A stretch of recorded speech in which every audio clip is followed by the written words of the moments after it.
दोस्तों, क्या आपने कभी ऐसा मंदिर देखा है जो साल में एक बार जीवित हो उठता है, जहां देवी स्वयं रक्तस्राव करती हैं, जहां हर जून में मंदिर के द्वार बंद हो जाते हैं क्योंकि माना जाता है मां स्वयं अपने मासिक चक्र में होती हैं, और तब नीचे बहने वाली ब्रह्मपुत्र नदी का पानी 3 दिनों के लिए खून जैसा लाल हो जाता है। कोई इसे देवी का चमत्कार कहता है, कोई इसे प्राकृतिक रहस्य। पर सच्चाई क्या है? क्या ये विज्ञान की सीमा है या शक्ति की लीलाएं? आज हम यात्रा करेंगे भारत के सबसे रहस्यमयी तीर्थ असम के कामरूप कामाख्या मंदिर की, जहां स्त्रीत्व स्वयं शक्ति का रूप ले लेता है। असम की राजधानी गुवाहाटी से कुछ ही दूरी पर स्थित है नीलांचल पर्वत। हरे भरे जंगलों से घिरी धुंध में लिपटी ये पहाड़ी दूर से एक साधारण स्थान लगती है, पर जो व्यक्ति एक बार इस मंदिर की सीढ़ियों पर कदम रखता है, उसके मन में कुछ न कुछ बदल जाता है। ये केवल एक मंदिर नहीं, एक ऊर्जा क्षेत्र है, जहां मनुष्य का चेतन और अवचेतन दोनों जागृत हो जाते हैं।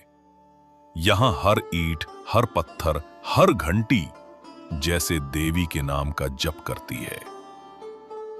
इस मंदिर की सबसे बड़ी विशेषता है यहां कोई प्रतिमा नहीं, ना कोई शिल्प, ना कोई स्वरूप, बल्कि यहां है एक प्राकृतिक चट्टान जो योनि के आकार की है और सदा गीली रहती है। उस चट्टान को कहते हैं योनि पीठ। भक्त मानते हैं ये देवी के साक्षात अस्तित्व का केंद्र है। यहां देवी की पूजा नहीं, बल्कि शक्ति की पूजा होती है। वो शक्ति जिसने सृष्टि को जन्म दिया।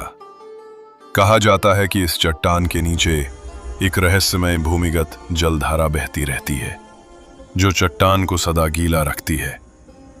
पर यह जलधारा कहां से आती है, किस दिशा में जाती है, यह आज तक कोई नहीं जान सका। प्राचीन ग्रंथों के अनुसार दक्ष प्रजापति ने अपने यज्ञ में श्री शिव को आमंत्रित नहीं किया। जब सती ने पिता द्वारा अपने पति का अपमान देखा, तो उन्होंने अग्नि में अपने प्राण अर्पित कर दिए। श्री शिव शोक में विक्षिप्त हो उठे। सती का शरीर कंधे पर लेकर संपूर्ण ब्रह्मांड में घूमने लगे। उनका तांडव इतना भयानक था कि तीनों लोक कांप उठे। तब श्री विष्णु ने सुदर्शन चक्र से सती के शरीर को 51 भागों में विभाजित कर दिया। जहां जहां उनके अंग गिरे, वहां शक्तिपीठ बने, और जिस स्थान पर सती का गर्भाशय और योनि भाग गिरा, वहीं उत्पन्न हुआ ये कामाख्या धाम। इसलिए यहां देवी के स्त्रीत्व की पूजा होती है, जो सृजन की पहली शक्ति है। हर साल असम के आषाढ़ महीने में मंदिर के पुजारी घोषणा करते हैं, मां कामाख्या का मासिक धर्म आरंभ हो गया है। इसके साथ ही मंदिर के दरवाजे 3 दिनों के लिए बंद हो जाते हैं। कोई पूजा नहीं होती, कोई दर्शन नहीं होता। मंदिर में दीपक तक बुझा दिए जाते हैं। यह समय माना जाता है देवी के विश्राम का। इन दिनों में पूरा असम जैसे रुक जाता है। कृषि, विवाह, धार्मिक अनुष्ठान, यहां तक कि रसोई में अन्न बनाना तक वर्जित होता है। और तब होता है वो चमत्कार। ब्रह्मपुत्र नदी का पानी लाल हो जाता है। भक्त इसे देवी के रजस्वला काल का प्रतीक मानते हैं। 3 दिन बाद मंदिर के द्वार खुलते हैं, देवी का स्नान कराया जाता है और भक्तों को प्रसाद मिलता है। अंगोधक, देवी का पवित्र जल, और अंगवस्त्र, लाल कपड़ा। कहा जाता है जो भक्त सच्चे मन से इस प्रसाद को ग्रहण करता है, उसके जीवन से दुर्भाग्य दूर हो जाता है।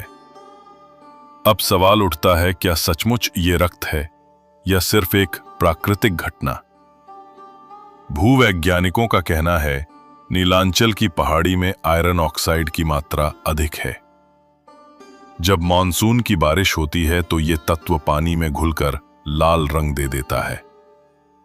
कुछ विशेषज्ञ ये भी मानते हैं यहां सिनाबार, मर्क्यूरी सल्फाइड की परतें हैं, जो मॉनसून में नदी के जल से मिलकर लाल रंग उत्पन्न करती हैं। पर फिर सवाल यही, अगर ये प्राकृतिक है तो ये घटना हर साल ठीक उन्हीं 3 दिनों में ही क्यों होती है और बाकी दिनों में नदी का रंग सामान्य क्यों रहता है? कई वैज्ञानिक मानते हैं यहां टेक्टोनिक एनर्जी पॉइंट है, जहां धरती की ऊर्जा सतह से संपर्क करती है और वही ऊर्जा देवी के स्वरूप में प्रकट होती है। कामाख्या मंदिर भारत की तांत्रिक साधना का मूल स्रोत है। यहां 10 महाविद्याओं काली, तारा, भुवनेश्वरी, भैरवी, छिन्नमस्ता, धूमावती, बगलामुखी, त्रिपुर सुंदरी, मातंगी और कमला के 9 उप मंदिर हैं। अंबुबाची मेले के दौरान देश विदेश से हजारों तांत्रिक साधु यहां एकत्र होते हैं। कई साधु तो वर्ष भर गुप्त तपस्या करते हैं और केवल इन दिनों में ही सामने आते हैं। यहां आज भी अघोर साधनाएं की जाती हैं, जिनमें चित्त और चेतना को नियंत्रित करने की विद्या सिखाई जाती है। पशु बलि की परंपरा यहां अब भी जीवित है, जो अहंकार के वध का प्रतीक है, न कि हिंसा का। IIT गुवाहाटी और भारतीय भूवैज्ञानिक सर्वेक्षण ने हाल ही में इस मंदिर पर विस्तृत अध्ययन किया है। ग्राउंड पेनिट्रेटिंग रडार से पता चला, मंदिर के नीचे ग्रेनाइट चट्टानों में अनेक जलधाराएं हैं जो एक दूसरे से जुड़ी हुई हैं। इनमें बहने वाला पानी ही योनिपीठ को सदा गीला रखता है। कुछ वैज्ञानिक इसे नेचुरल एक्विफर नेटवर्क कहते हैं, जबकि साधक मानते हैं ये देवी के शरीर की रक्तवाहिनियां हैं।